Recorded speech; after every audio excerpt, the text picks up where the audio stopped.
자, 마지막 시간이고요. 교재는 513페이지입니다.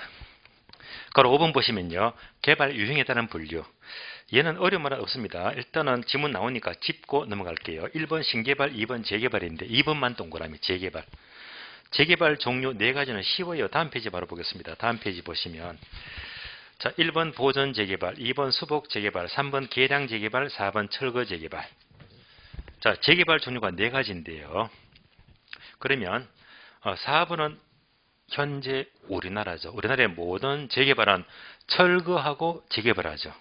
따라서 철거 재개발은 자, 첫 줄만 밑줄 하시면 돼요. 기존 환경을 완전히 철거하고 새로운 시설물로 대체 밑줄. 쉬운 말이고. 그러면 1번 정반대가 1번 보전 재개발은요. 두 번째 줄 밑줄합니다. 중간부터 사전에 노후 불량화 진행을 방지 미리 예방하는 거예요. 미리 예방하는 것이 보전 재개발이고 2번과 3번 묶었습니다. 요것 때문에 제가 체크를 하는 거예요. 2번, 3번이 지문에 나와요. 자, 2번, 3번은요. 우리나라가 아니고 주로 선진국의 재개발 형태가 선진국형입니다. 수복 재개발과 계량 재개발. 그러면 수복 재개발이 단어가 애매하다면 수복하는 게 수리하고 복구한다. 수리하고 복구한다. 줄여서 수복 재개발입니다. 그럼 어떨 때 수리 복구합니까? 두 번째 줄 끝에 보시면 노후 불량화의 요인만을 제거 밑줄. 노후화되고 불량화된 부분을 수리해주고 복구하래 말입니다.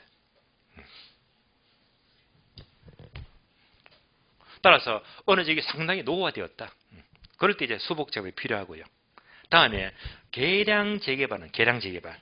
계량 재개발은 두 번째 줄을 밑줄합니다. 기존 시설의 확장, 개선 또는 새로운 시설의 첨가 밑줄. 그러니까 어떤 시설을 확장하거나 첨가한대. 예를 들면 자, 우리가 상식적으로 어느 지역이 있어요. 이 지역 전체가 너무 노후화되어서 그래서 이때 전체를 수리하고 복구하자. 이가 바로 수복 재개발이 되고요. 그다음에 계량 재개발은요. 자, 노후화되지는 않았다 치더라도 마침 이 지역은 노후화되지는 않았는데 이 도로가 좁아. 도로가 2차선밖에 안 돼요. 이게 문제가 돼. 그럼 얘를 어떻게 합니까? 4차선으로 늘리자. 이가 바로 계량하는 거예요. 그러니까 기존 시설을 확장하거나 시설을 첨가하는 것은 바로 계량 재개발이다. 그러면 이제 결론, 우리 시험은 어려운 말이 아니기 때문에 어떻게 물을까요? 바꿔서 물어요. 예를 들면 자, 기존 시설의 확장, 개선, 시설을 첨가하는 것은 수복 재개발 바뀌었잖아요. 예, 바뀐 단어만 조심하시면 돼요. 여기까지 보시고. 자, 가로 6번 용지 취득 방식은 여러분들이 차근차근 읽어봐 주시고요. 다음 페이지 넘어가요. 다음 페이지. 네모 4번 부동산 개발의 위험과 타당성 분석인데 지금부터가 또 중요합니다. 위험과 타당성 분석입니다. 자, 위험은요, 책으로 공부하고, 타당성 분석은 이제 강의 노트 설명이 되어 있거든요. 위험만큼은 책으로 끝낼게요. 왜? 쉬우니까요. 개발 위험 종류가 3가지가 있어요. 3가지. 정리합니다. 법률적 위험, 첫자, 법 동그라미. 2번, 시장 위험, 시 동그라미. 3번, 비용 위험, 비 동그라미. 합치니까 뭐죠? 법 시비. 법 시비. 시비는 법으로 가르쳐 말입니다. 그래서 법 시비. 예, 법 시비 3가지가 바로 개발의 위험입니다. 법 시비. 그러면 법률적 위험은 자, 법 시비를 종류 보시면서 우리가 공부해야 될 포인트는 뭐죠? 법 시비 3가지 전부 다 위험의 종류니까 위험을 줄여야 됩니다. 그럼 이제 법적 위험을 줄이기 위해서는 어떻게 할까요? 하는 것은요. 3번, 동그라미 3번 보시면 돼요. 3번 밑줄 하세요. 법률적 위험을 줄이기 위해서는 이미 이용기기 확정된 부지를 확보하는 것이다. 밑줄. 어떤 개발 사업 하는데 허가받고 인가 받았다면 개발은 문제가 없잖아요. 근데 미리 허가도 안 나오고 인가도 안 나버리면 굉장히 위험합니다. 예. 다음에 2번. 시장 위험을 줄이기 위해서는 우리 요 설명은 좀 빠져 있어요. 한번 제목에다가 화살표 적어줍니다. 시장 위험을 줄이기 위해서 흡수율 분석 적어주고요. 흡수율 분석입니다. 얘는 꼭 알아야 됩니다. 지문 잘 나와요. 흡수율 분석은 이따가 설명이 또 나갑니다. 타당성 분석에서 얘를 상세히 다시 설명을 드릴게요. 그래서 흡수율 분석은 시장 위험을 줄이기 위한 것이다. 일단 연결만 해 놓으세요. 자, 다시 시장 위험은요. 동남이 맨 끝에 5번 보시면 매수자의 시장 위험과 개발 사업의 가치입니다. 얘도 어려운 거 아닙니다. 오른쪽 페이지 보면 그림 나오죠. 그림 보고 이해하시면 돼요. 그림 보고. 이 그림이 가끔씩 지문이 나오더라고요. 그림을 제가 옮겨서 설명드리겠습니다. 그림을 잘 보니까 세로축은 위험과 가치죠. 위험과 가치다. 누구? 매수자. 매수자의 시장 위험과 가치가 돼요. 다음에 가로축은요. 완공률이죠. 완공률. 처음 개발을 시작해서 이제 끝나면 이제 100% 완공이 되잖아요. 그럼 이 그래프는 쉬운 겁니다. 자, 매수자가 처음에 땅을 사요. 허가받고 인가받고 해야 된다. 그럼 이때 땅을 사게 되면 위험은 엄청나게 높잖아요. 그래서 개발이 점점 진행이 되면 이제 위험은 작아집니다. 완공되면 이제 분양하면 되겠네요. 반면에 땅을 살 적에는 초기에는 위험이 큰 만큼 가치는 작아요. 개발할수록 가치가 점점 커지잖아요. 그러니까 가치는 개발할수록 점점 커지더라. 이렇게. 근데 얘가 위험이 되고 얘는 가치가 돼요. 이걸 보면서 알 수 있는 것은 우리가 부동산 투자에서도 공부했죠. 투자에서도 위험과 가치는 무슨 관계? 반비례 관계. 위험과 가치는 반비례 관계. 답이 나왔지. 초기는 위험이 크고 가치가 작아. 근데 완공이 되어버리면 가치가 엄청 크고 위험은 작대 말입니다. 이렇게 가볍게 보시면 돼요. 그래서 이제 박스 그림만 알았다면 나머지 뭐 설명이 있잖아. 기역, 니은, 디귿, 리을, 니은번 읽을 필요가 없어요. 다음에 법 12 중에서 마지막으로 비용 위험. 비용 위험 보겠습니다. 비용 위험은요. 비용 위험을 줄이기 위해서 어떻게 할까? 다음 페이지 보시면 2번. 동함이 2번. 비용 위험을 줄이기 위해서는 두 번째 절 밑줄하세요. 최대 가격 보증 계약 밑줄. 비용 위험을 줄이기 위해서 뭘 체결하더라? 최대 가격 보증 계약을 체결합니다. 그러면 최대 가격 보증 계약 뭡니까? 이것도 이해하시면 돼요. 설명드리겠습니다. 자, 우리가 보통 개발하게 되면 시행사가 나와요. 그리고 시공사가 나와요. 일반적으로 시행사가 주로 개발업자를 말합니다. 우리나라는 지금은 주로 이원화되어 있죠. 구분되어 있습니다. 주로 개발업자. 시공사는 건설회사예요. 건설회사.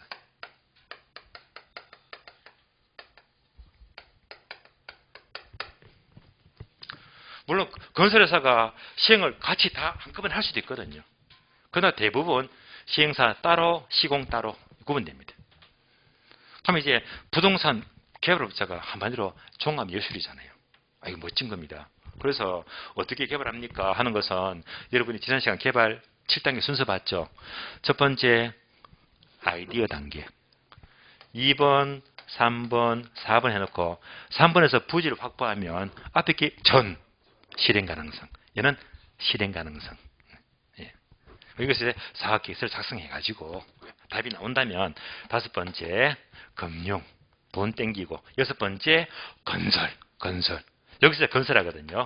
건설하고 일곱 번째 마케팅입니다. 그럼 이때 여기서 건설할 때 얘는 이 전체를 종합적으로 컨트롤하는 것이지 얘가 건설회사가 아니잖아요. 그래 이제 이때 건설을 얘한테 이렇게 맡기는 거예요.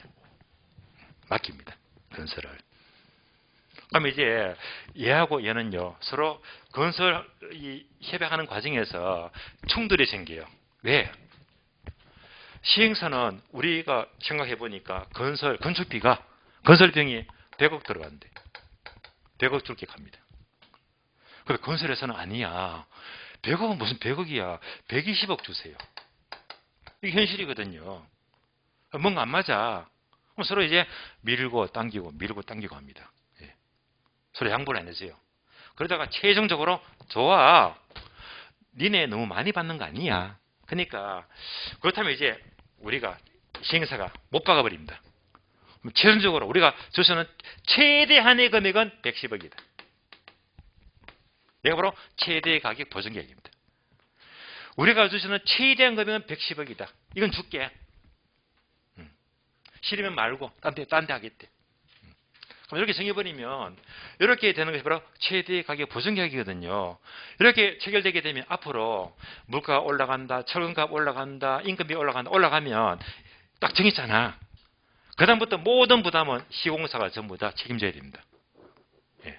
그러니까 이제 결국 개발업체에서는 최대 금액을 정해놓고 더 이상의 위험 부담은 건설사 알아서 할 말입니다.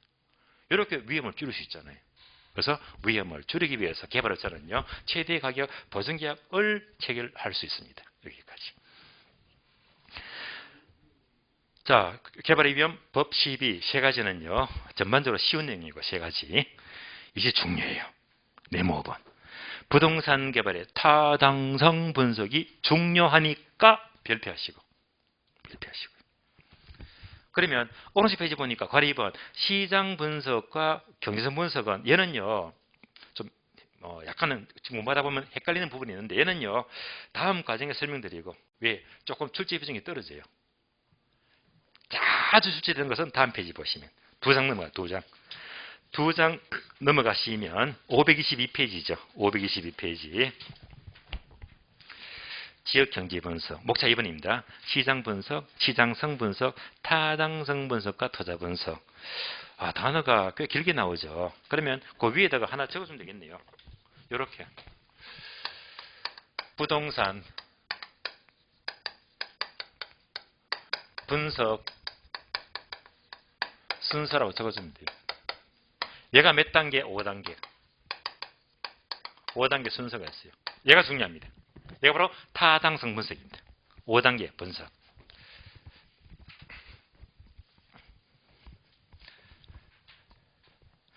지금부터 자 목차 보게 되면 522페이지죠. 1단계가 지역경제 분석. 한 장 넘겨서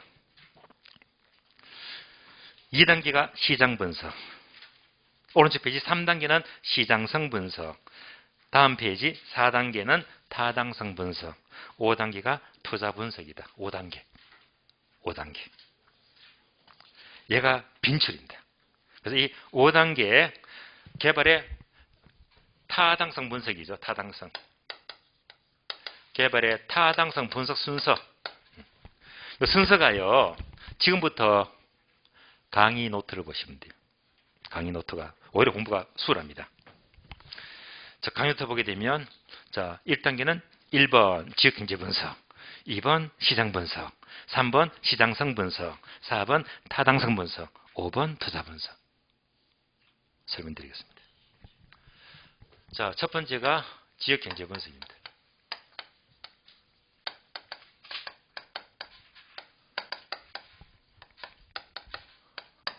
두 번째가 시장 분석입니다.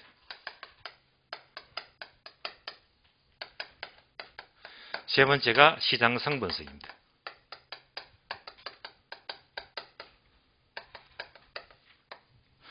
네 번째가 타당성 분석입니다.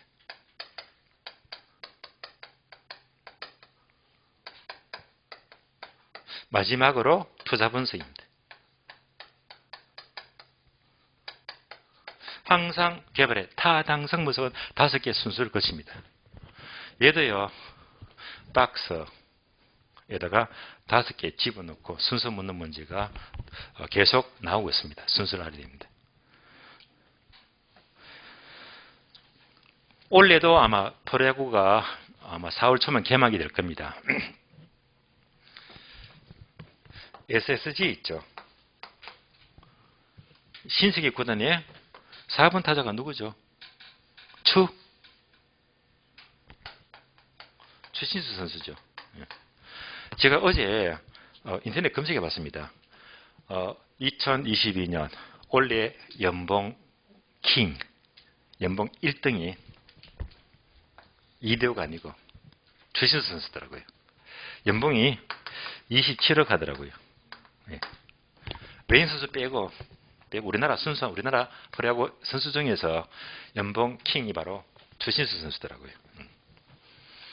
어쨌건 자 SSG 팀에서는 감독이 최고로 신뢰합니다. 왜? 4번 타자니까. 항상 이 홈런 한 방이 승부를 가르잖아요. 가장 듬직한 믿음직스러운 선수입니다. 그래서 항상 감독이 이 4번 타자 추신수 선수를 최대한 신임합니다. 4번 타자죠. 그래서 이 4번 타자가 다시 말하면 지명타자죠. 지명타자. 또 다른 말로 지명타자는 다른 말로 지시성 타자죠. 지명타자, 지시성 타자 똑같은 말입니다. 그래서 지명타자, 지시성 타자 암기껏. 그래서 지시성 타자가 나와요. 지, 시, 성, 타자. 따라서 부동산 타당성 분석의 5단계 순서 지명타자, 지시성타자 해서 지시성타자 바로 암기가 되었습니다. 자, 그러면 이제 확인하고요. 설명을 드리겠습니다. 지시성타자에서 여러분들이 자, 이 칠판 보고 부르시면 돼요. 지역경제 분석, 시장 분석, 시장성 분석, 타당성 분석, 투자 분석. 그래서 타당성 분석은 지시성 타자 5가지 그대로 암기하시고요. 하나씩 봅니다. 그럼 이제 강의 노트 보니까 이렇게 지시성 타자 순서가 나왔습니다. 각 특징을 보게 되면 지역 경제 분석은 말 그대로 그 지역 전체를 분석하는데 전체를. 최근에 가장 전국적으로 이슈가 되는 지역은 뭐 평택. 항상 뜨겁잖아요. 또 최근에 또 뭐 요즘은 좀 조용하지만 그래도 세종시 하게 되면 계속 개발되고 화제가 끊이지 않았습니다. 예를 들면 세종시다.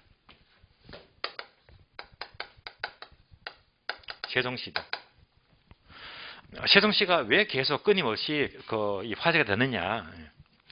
행정 도시죠. 아무래도. 게다가 세종시가 2030년 그 기본 계획을 보게 되면 앞으로 2030년 그때 목표 인구가요 80만 명입니다. 80만 명. 아마 지금 인구가 아마 35만 안팎일 겁니다. 아직까지 인구 반도 안 됐어요. 그 말은 뭐지? 계속 인구가 이렇게 늘어난다면 앞으로 계속 개발 여지가 계속 많다는 말입니다. 그래서 이제 세종시에 대한 분석이 바로 지역 경제 분석입니다. 그래서 그 지역의 전체를 분석하니까 총량적 분석이 돼요.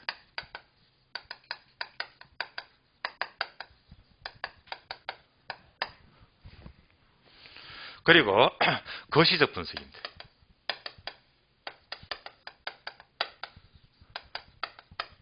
지역 전체를 분석합니다. 계속적으로 끊임없이 화제가 되고 있는 지역입니다. 그래서 세종시대에서 지역 경제 분석을 하자면 계속 이슈가 많았잖아요. 항상 핫한 지역이죠. 그러니까 이 지역은 인구가 계속 늘어납니다. 계속 개발되고 있어요. 그러니까 뭡니까? 계속 인구가 증가한다, 수요가 증가합니다. 인구가 증가하니까 개발도 많다, 공급도 증가합니다. 네모두개 있죠? 그래서 그 네모두개가 뭐지? 수요와 공급을 집어넣어주면 돼요. 그러니까 아주 핫 이슈. 그러니까 개발 호재가 많은 지역은요. 그만큼 뭐 수요도 많고 공급도 많더라. 아주 뜨거운 지역입니다. 이렇게 수요와 공급, 그 지역의 이것을 분석하는 것이 바로 시장 분석입니다. 시장 분석. 다음에 시장성 분석은 세종시 하게 되면 개발 호재가 워낙 많았잖아요. 개발 호재가 많다, 수요가 많고 공급이 많다는 것은 거래가 잘 된다, 거래가 안 된다. 잘 되잖아요. 그러니까 거래가 잘 돼요.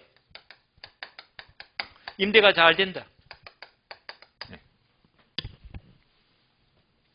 따라서 이제 곧 네모두개 있죠. 여러분 거래가 잘 된다. 네.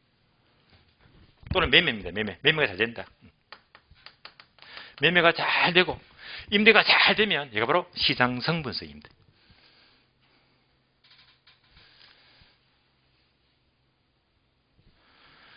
따라서 항상 문장에서 수요 공급 상황 분석하게 되면 시장 분석입니다. 매매와 임대가 잘 된다. 매매 임대가 나타나면 시장성 분석이다. 예, 잘 되는 게 바로 시장성이 좋다는 말입니다.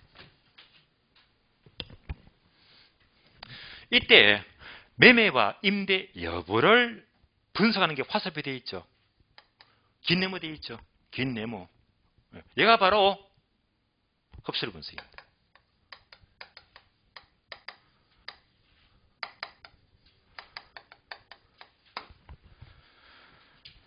따라서 흡수율 분석은 매매, 임대, 거래 여부를 분석합니다. 거래 여부. 결국은 시장성 분석에 들어가는 겁니다. 그럼 이제 흡수율 분석은 출제가 잘 되기 때문에 아래 보니까 창급해 보이죠.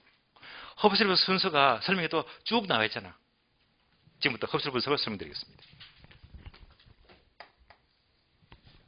흡수율 분석은 첫 번째,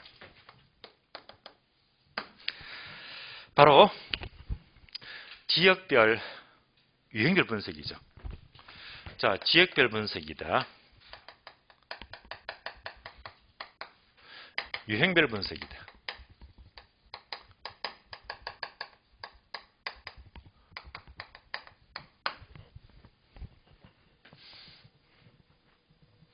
예를 들면, 자, 현재 저희 지역은 분당 미금역이죠. 분당 지역입니다.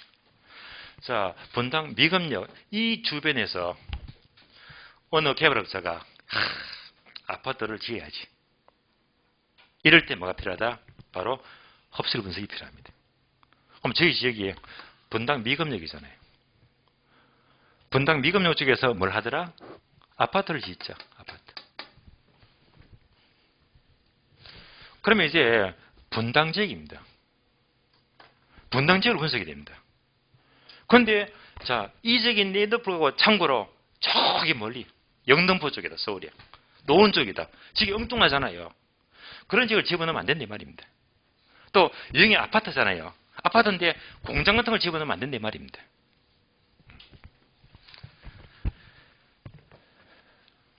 그럼 흡수율 분석은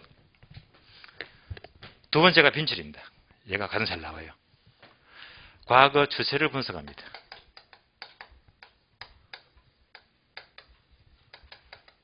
그리고 화살표, 네모가 나와 있잖아요. 강의 노트에 있는. 를 예측합니다.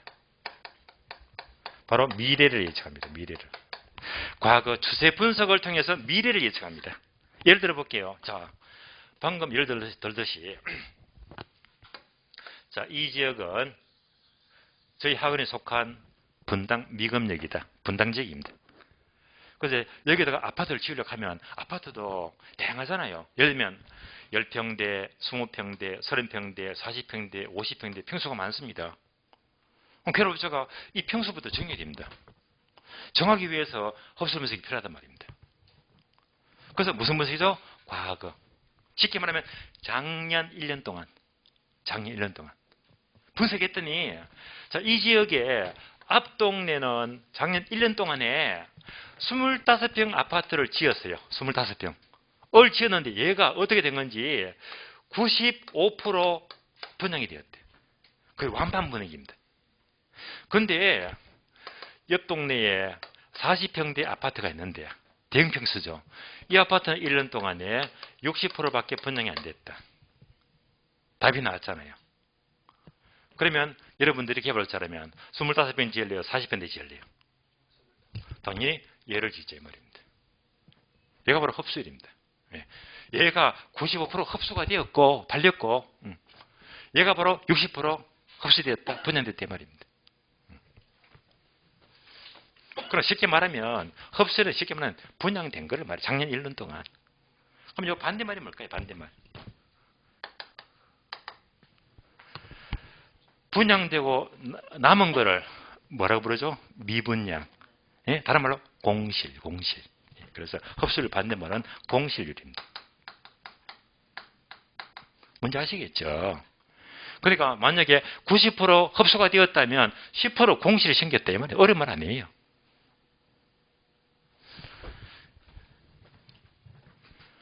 그래서 흡수율 분석은 뭐지?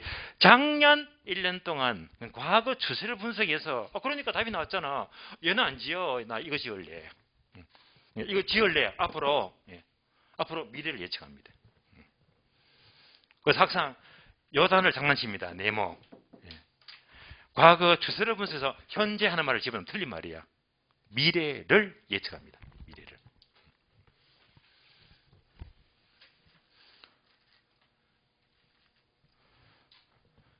다시. 이렇게 물으면서 얘가 무슨 분석입니까? 흡수율 분석. 네? 흡수율 분석. 그러면 이렇게 물으면서 민감도 분석이다. 또 다른 장난치겠지. 세 번째. 그러면 첫 번째, 흡수율이 높은 게 좋은 겁니까? 나쁜 겁니까? 좋죠. 많이 분양됐으니까. 그래서 흡수율이 높을수록 좋은 겁니다. 좋은 겁니다. 다음에 흡수기간. 흡수기간은요. 짧은 게 좋을까요? 긴 게 좋을까요? 빨리 팔아야지. 뭐? 짧을수록. 흡수기간은 짧을수록.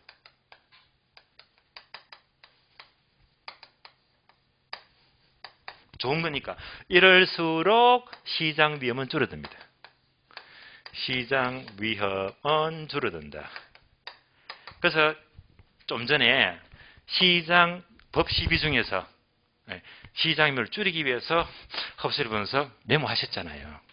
설명이 다 들었습니다. 여기까지가 흡수율 분석입니다.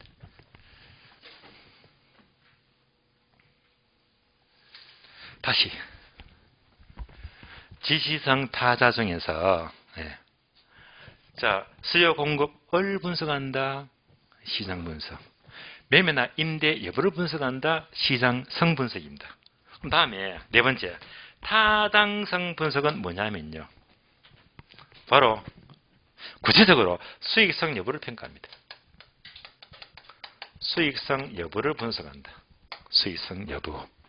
다시 말하면 수익과 비용을 분석해서 당연히 비용보다 수익이 많으면 개발하겠다는 것이 바로 타당성 분석입니다.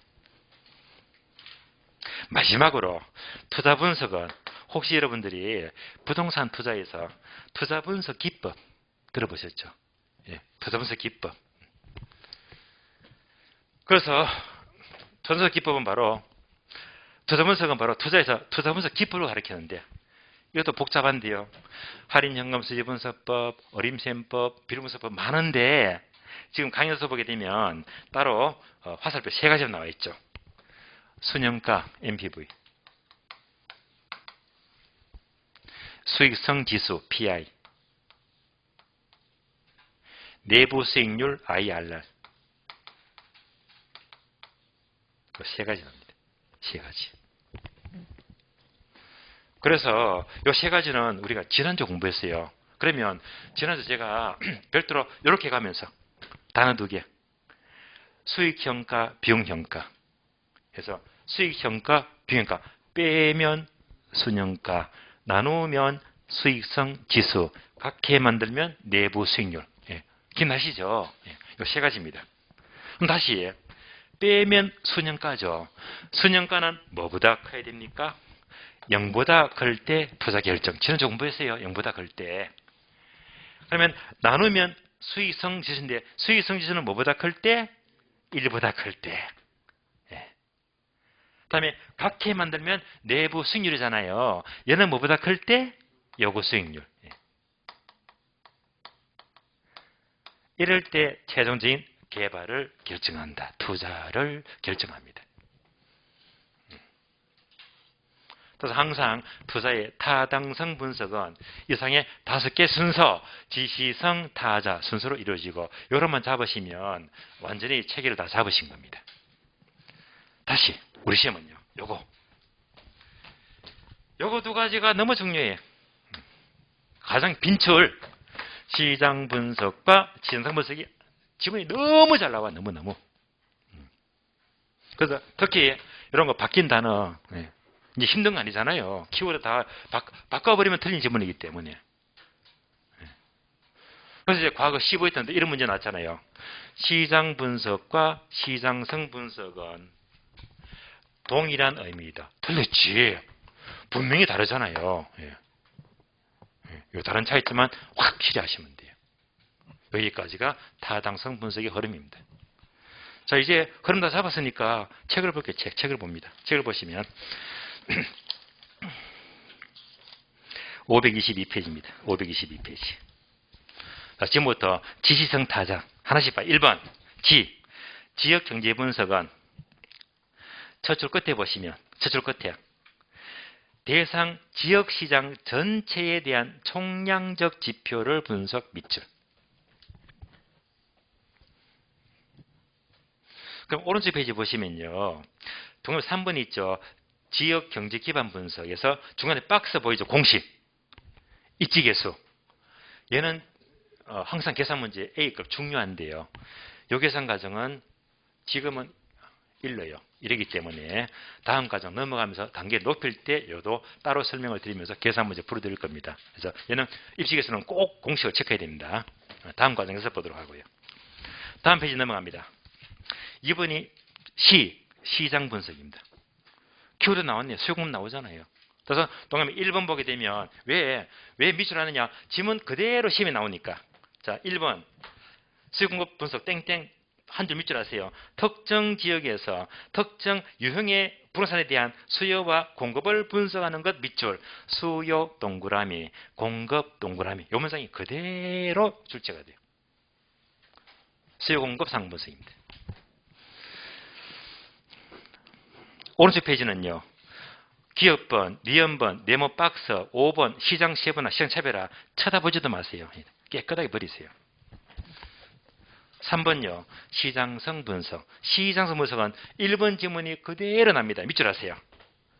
자, 시장성 분석이라 밑줄 하세요. 개발된 부동산이 현재나 미래의 시장 상황에서 매매되거나 임대될 수 있는 경쟁력을 분석하는 것 밑줄.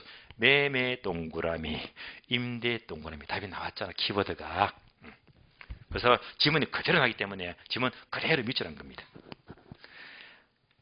자, 7번 내려가죠. 흡수분석 찾았죠. 동그라미 7번 흡수분석. 내려가서 기억번, 흡수율 분석, 기억번 동그라미. 기억번 보니까 흡수율 분석입니다. 두 줄 밑줄 하세요. 그대로 납니다. 시장에 공급된 부동산이 과거 지난 1년 동안에 얼마만큼의 비율로 시장에 흡수, 분양되는지를 조사하는 것 밑줄.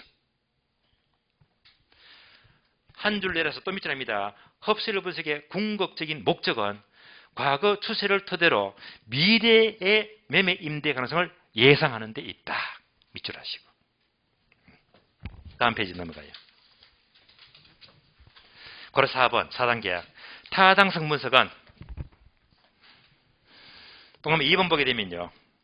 타당성 분석은 개발 사업이 성공적으로 충분한 수익성을 제공한다. 수익성 동그라미. 수익성 여부를 분석하면 타당성 분석입니다. 5번요. 5단계. 투자 분석은 투자 분석. 동그라미 1번 보게 되면 1번. 두 번째 줄 보시면 밑줄입니다. 최종적인 투자 여부를 결정한다. 밑줄. 그러면 최종 투자 여부는 칠판 봤죠, 이거.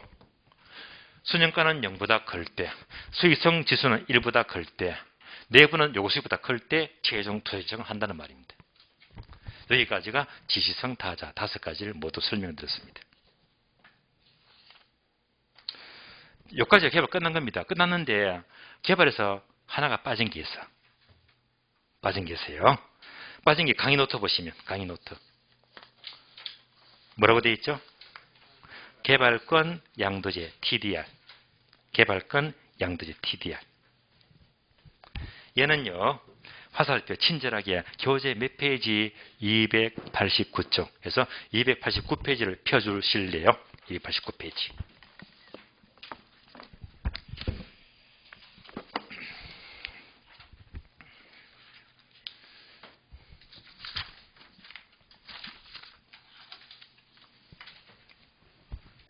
자, 289페이지 보니까 TDR 개발까지 현재 나와 있죠.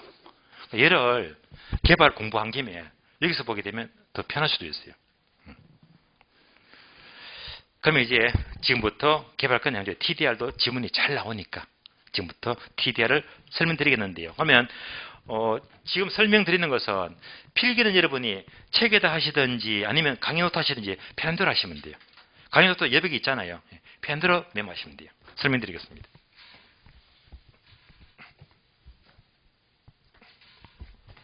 개발권 양도제예요.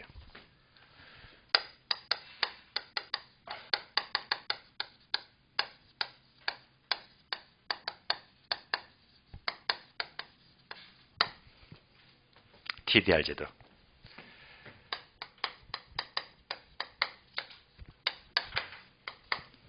일단 기본적인 흐름은 첫 번째, TDR 제도는 첫 번째, 지역지구제 보완책입니다. 지역지구제 보완책이다. 그래서 우리 책은요, 지역지구제에서 얘를 설명을 하고 있습니다. 보완책이다. 그 그린벨트 들어보셨죠? 개발제한구요. 예를 들면 그린벨트. 그린벨트에 묶인 땅 사게 되면 애를 먹습니다. 풀 때까지 땅값도 안 오르고 신축도 못하고 애물단지가 되어버리잖아요. 그래서 이걸 어떻게 할까? 그린벨트에 대해서 해법. 과거에 돌아가신 전 노무현 정부 때 고민 많이 했어요. 노무현 전 대통령이 이 그린벨트를 두고 첫 번째, 그린벨트를 풀까? 풀 수도 있어요. 근데 이거 안 풀면 대신에 TDR로 해결합니다. TDR로. 그래서 과거에 그 전 노무현 대통령이 그린벨트를 풀지 말지 안 풀면 TDR로 해결해야 되거든요. 그래서 필요한 겁니다. 그래서 바로 TDR은요, 바로 지역지구제의 문제점을 보완하기 위해서 필요한 제도가 되고요. 그러면 두 번째,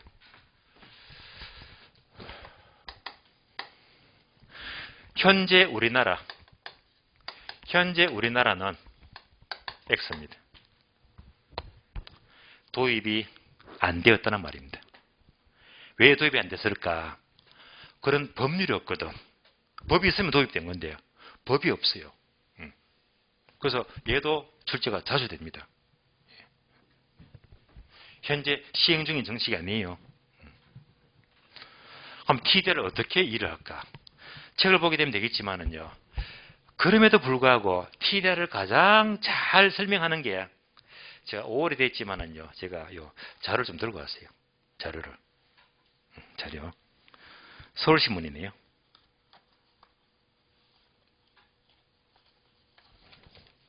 서울신문. 제가 펴니까 신문이 되게 날아갔다는 생각 들죠? 꽤 묵었네요, 그냥. 어휴, 이 신문은 봐봐요. 진짜 오래돼 보이죠? 예, 날짜가요, 2005년도. 2005년도 3월 22일 신문입니다. 근데 이거 잘 보시면, 개발권 사고 팔 수 있다 글씨가 안 보여요? 개발권 사고 팔 수 있다. 요 글씨가 보이잖아요. 요 개발권이 바로 TDR이에요, TDR.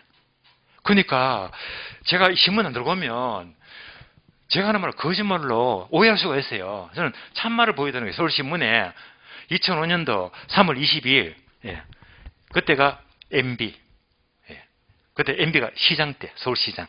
그때 MB가 개발권을 인정한 적이 있었습니다. 그래서 탑 기사, 일면에 나왔잖아요. TDR 사고 팔 수 있다. 인용 기사거든요. 그럼 이제 이 기사를 보게 되면, 이 기사 바로 밑에 그림이 보이잖아요. 이 그림으로 그대로 옮겨서 설명을 드릴게요. 그러면 이 보시면요. 요 3월 26일 2015년도 추억의 기사네요. 3월 26일 초중고 첫 토요 휴업. 이때부터 주 5일째입니다. 2015년도부터. 예. 이 당시가 제가 2015년도 때문에 지금부터 18년 전이죠. 18년 전. 17년 전이네. 그때 제가 서울의 종로에서 강의를 했거든요. 서울 종로에 유명한 종로 서점이 종로 서점. 종황역 딱 내리면 바로 옆에 종로 서점이 7층입니다. 그때 7층 건물인데 서점이 안 돼가지고 1층은 서점이고요. 2층, 3층, 4층, 5층, 6층, 7층, 6개층입니다. 이게 전부 다 종교사 학원입니다. 그때 제가 그래서 몇 년 강의를 했었거든요. 그럼 그때 이제 5층이 교수 휴게실인데, 그때 교실마다 신문이 몇 개 있었거든요. 그래서 이 기사를 쉬면서 딱 보자마자, 와, TDR 기사가, 인증이 돼? 네. 깜짝 놀래가지고, 그때 이 신문을 살짝이 뚱쳐온 거거든요. 제가 지금까지 보고 강의 재료 써먹고 있는 거예요. 자, 그래서 지금부터 이 기사를 보게 되면 여러분들이 충분히 이해할 수 있습니다. 기사 그대로 설명해 드릴게요. 국가가 있습니다.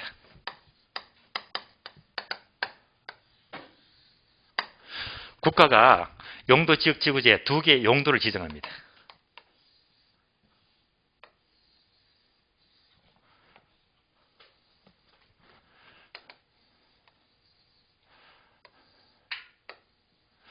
자, 하나가 보전 목적이고 녹지지역 등등, 하나가 개발 목적입니다. 2개의 용도 지역을 이렇게 지정합니다. 그러면 더 쉬운 예가 종로 가보셨죠? 종로에 있는 양극화 되어 있어요. 일부는 문화재 보호구역이고요. 그러니까 일부는 문화재 보호구역입니다. 문화재 보호구역이고, 얘가 아니면요 대부분 상업지역입니다. 양극화 되어 있잖아요. 그러니까 이제 2개 지역을 지정합니다. 이때 보전 목적의 지역은 바로 환경 보전의 목적이니까 이용 규제를 합니다. 이용 규제. 이용 규제가 심하잖아요. 뭐 때문에? 바로 환경 보전입니다.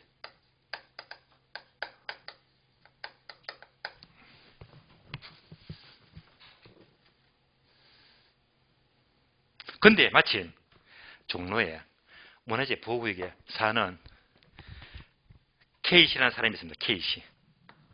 K씨가 되면 김씨겠죠, 그죠? K씨. K씨가 하필이면 요 땅을 갖고 있어. 예. 땅을 갖고 있는데 규제가 얼마나 심한지 1층밖에 지을 수가 없어요. 1층밖에 못 지어.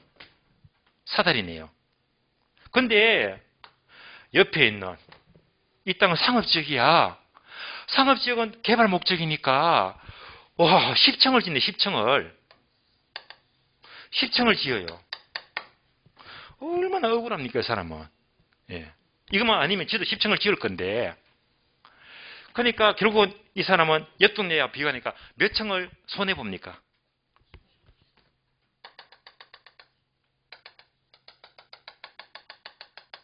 얘를 못 짓잖아. 9개층을 손해보잖아요. 그런데 예. 우리나라의 현재 용도 지역지구제는 이렇게 되면 수인하라, 인용하라, 참하래요. 달리 방법이 없잖아요. 예. 그래 어마어마하게 손해를 봅니다. 그래서 얘가 바로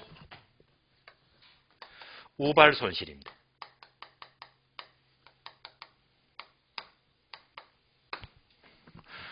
우리나라에서 보전 목적인 지역지구제 땅을 갖게 되면 이것만큼 손해를 본단 말입니다.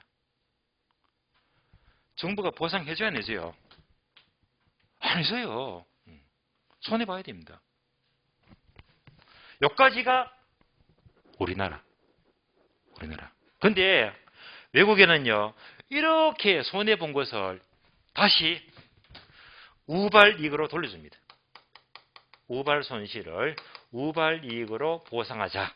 얘가 바로 TDR 제도가 돼요. TDR 제도. 얘가 어디? 선진국, 외국입니다. 여기까지는 어디? 우리나라고요.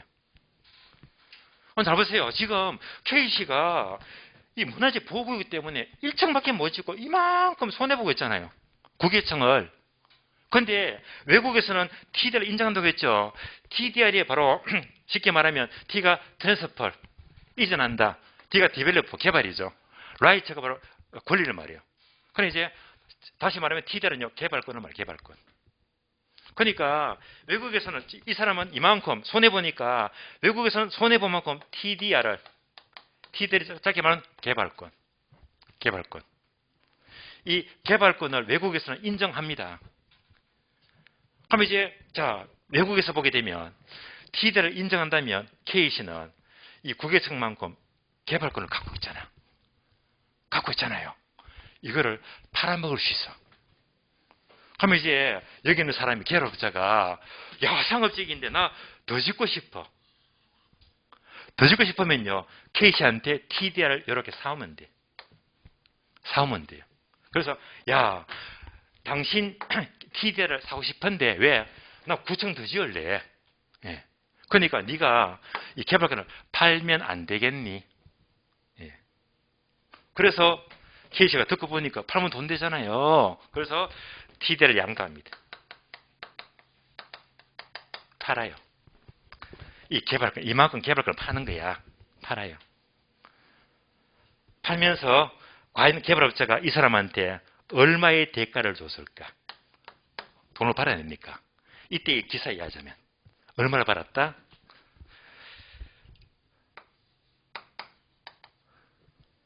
3억이 아니고 30억입니다. 30억. 2015년도에. 예.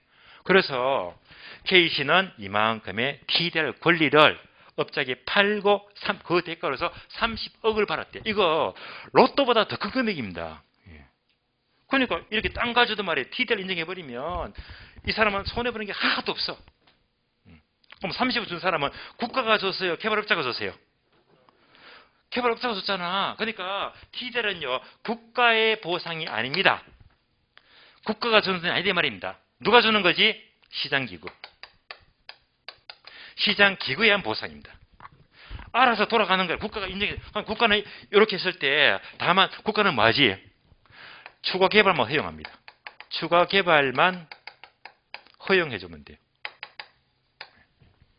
그래서 추가 개발만 허용해주게 되면 이 업자는 더 짓고 싶으면 여기다가 더 짓고 싶으면 얘한테 돈 주고 사와서 여기다가 9층을 더 지면 19층이 되겠네. 얘가 바로 TDR 제도가 됩니다. TDR 제도.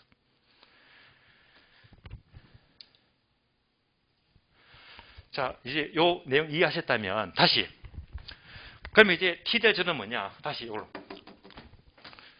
과거에 노무현 전 대통령이 그린벨트도 땅 가지고 손해 많이 보잖아요. 풀 수도 있고 TDR을 인정하다 하면 개발권을 인정해줘 버려. TDR을 인정하게 되면 그린벨트 땅 가진 사람들도 개발권 갖고 있으니까 손해 보는 게 없거든요. 이거 놓고 고민 끝에 근데 TDR의 가장 큰 문제가 얘를 가져와서 사버리면 9층을 더 지어버리잖아. 그럼 총 몇 층이지? 19층이지. 숨막혀 죽어요. 안 그래도 과밀화가 심각한 문제인데 여기다가 곱하기로 더 지어버리면 도시가 난리가 나는 거야. 그 때문에 노무현 전 대통령이 아직 현실이 안 맞다. 그래서 그 당시에 그린벨트를 일부로 풀었습니다. 풀었어요. 그래서 아직까지 TDR은 보완책이기는 하지만은 현재까지도 도시 과밀화가 너무 우려가 돼가지고 아직까지도 도입을 못하고 있는 실정인데 언젠가는 도입 가능성도 엿볼 수가 있다는 말이고 도입되게 되면 규제 당하더라도 땅주인은 그다지 손해볼 필요가 없다. 왜? 시장기구에 왔다리 서로 보상하는 거기 때문에. 여기까지입니다. 자, 그러면 이제 책을 봐요. 책 보고 체크합니다. 기본서 289페이지. 1번 의의를 봅니다. 동그라미 1번 개발권 양도제란 밑줄 하세요. 토지 소유권과 상부의 미용 공간에 대한 용적률의 개발권을 분리해요. 개발권을 분리합니다. 개발권만 파는 거잖아요. 분리하여 개발권 상실에 대한 우발 손실에 대한 보상을 국가가 아닌 시장기구를 통해서 우발 이익으로 보상 밑줄, 우발 손실을 우발 이익으로 보상하는 겁니다. 동네 3번 내려가서 3번 두 번째 줄 밑줄 하세요. 현재 우리나라에서는 시행되고 있지 않다. 다음 페이지. 다음 페이지 보시면 괄호 5번 문제점. 많지만은요. 가장 큰 문제가 뭐지? 동그라미 2번 보게 되면 2번 보게 되면 TDR을 구입한 개발 지역은 상한선 이상의 개발이 가능하게 되어서 그 지역의 건물이 밑줄 하세요. 고층 과밀화되어 혼잡을 가중 밑줄. 이것 때문에 결정적으로 우리나라가 도입을 못하고 있는 실정입니다. 그래서 자, 여러분들이 이 신문을 갖고 오지 않았더라면 이 기사를 이때 MB 때 인용했습니다. 자, 기사를 제가 짧지만은요 설명은 요 내용이 그대로 납니다. 제가 한 잠시 읽어드릴게요. 자, 서울 종로에 사는 K씨는 자신의 집이 문화재로 묶여 있어서 개발할 수가 없다. 그러자 서울시가 TDR 개발권을 인정할 수 있도록 했다. 조사 결과 단층인 K씨 집은 10층까지 지을 수 있어 9층분만큼 TDR 개발권이 발생했다. 금액으로 30억 원으로 산정되었다. K씨는 9층에 대한 개발권을 인근 건물지역에 해당 금액을 받고 팔았다. 기사가 나왔잖아요. 예. 그 기사를 그대로 설명을 한 겁니다. 예. 그리고 앞으로 이제 TDR도 이렇게 상세히 설명 못합니다. 이렇게 다 이해하셨으니까. 그래서 앞으로 TDR 하게 되면 자, 구닥다리 서울신문 가게 되면 TDR 그때 기억나시겠죠, 그죠? 그래서 이 부분도 반복 설명을 못합니다. 이해하시면 되었어요. 자, 그러면 이제 개발은 다 끝났고요. 이제 마지막으로 강의 노트 봅니다. 강의 노트. 자, 강의 노트 보시면 자, 개발 끝났고 그럼 이제 감정평가론이죠. 감정평가론. 감정평가론 이 파트를 목차가 났는데 목차 보기 전에요. 제가 지난 시간에 이렇게 정했잖아요. 자, 이용활동, 두 번째 개발활동.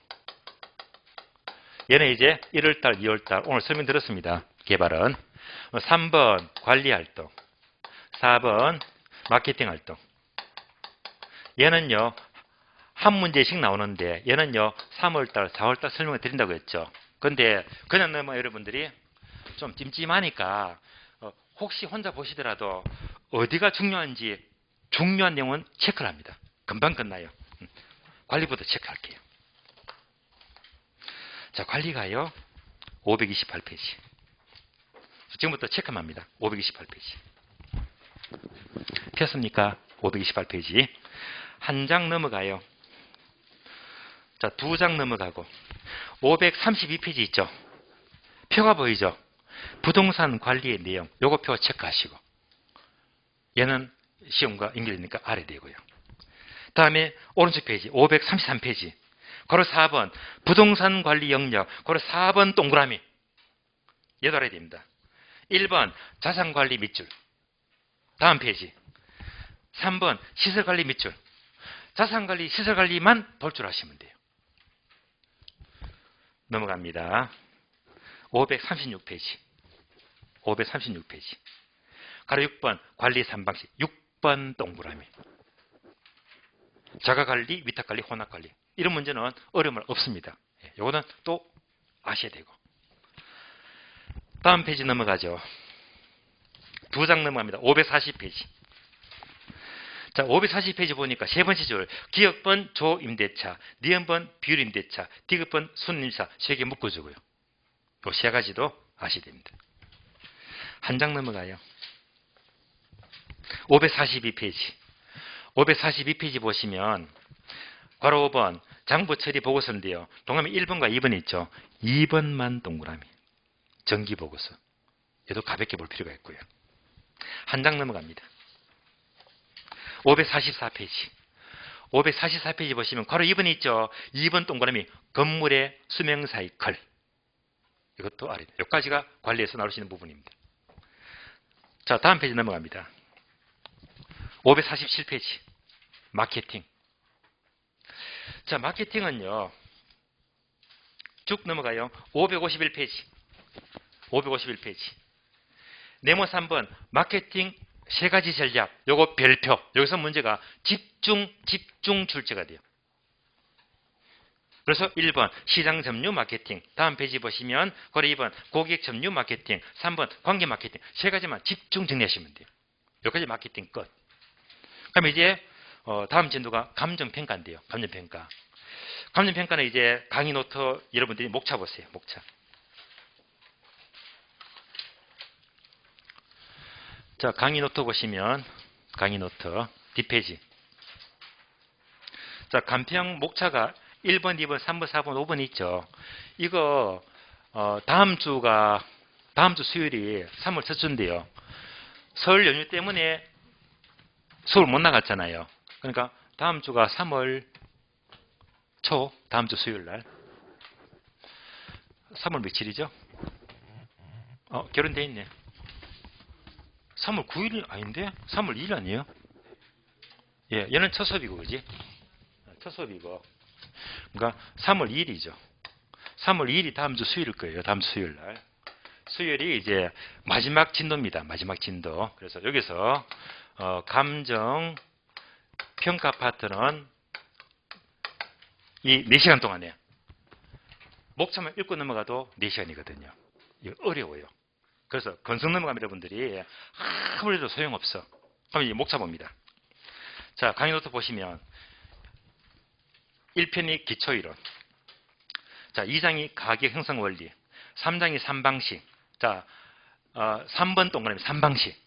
얘가 가장 어려워요. 4장 감정평가 규칙. 5장 부동산 가격 공시제도. 그래서 자, 2장 동그라미 3장 동그라미. 감정평가는요. 2장 3장이 가장 중요한 내용이고 출제가 많이 되고 있어요. 그래서 2장 가격 형성 원리는 제가 다음 달 과정에서 설명을 한 4시간 해야 됩니다. 정리하고. 그러면 다음 주는요. 3월 2일입니다. 수요일 날. 이때 수업은요. 감정평가 3방식입니다. 3방식 진짜 어려워요. 근데 어렵다고 날아가 버리면 듣고도 소용없어. 그래서 비록 어렵긴 하지만은요. 여러분들이 앞에 거 몰라도 오늘 설명 잘 따라오셨잖아요. 이렇게 편하게 들을 수 있어요. 그냥 3방식은 어렵지만 4시간만 집중하시면 충분히 정리될 수 있거든요. 다음 주 수업은 중요하니까요. 다음 주 3방식 끝내면서 모든 과정을 마치도록 할게요. 오늘은 여기서 마치겠습니다. 자, 수고하셨습니다.